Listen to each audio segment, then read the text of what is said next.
कुणीच मावळा या बहिणीची अब्रू वाचवायला पुढे येऊ नये. महाराज, हे लोक फक्त तुमच्या विचारांच्या गप्पा मारतात, म्हणूनच आता तुमच्याकडून अपेक्षा आहे, वाचवा माझी अब्रू.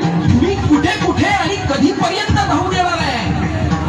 आज 350 वर्षानंतर सुद्धा आया बहिणीची अब्रू वाचवायला माझीच गरज लागणार असेल तर माझ्या नावाने राजकारण करणाऱ्यांची मला लाज वाटते. महाराज,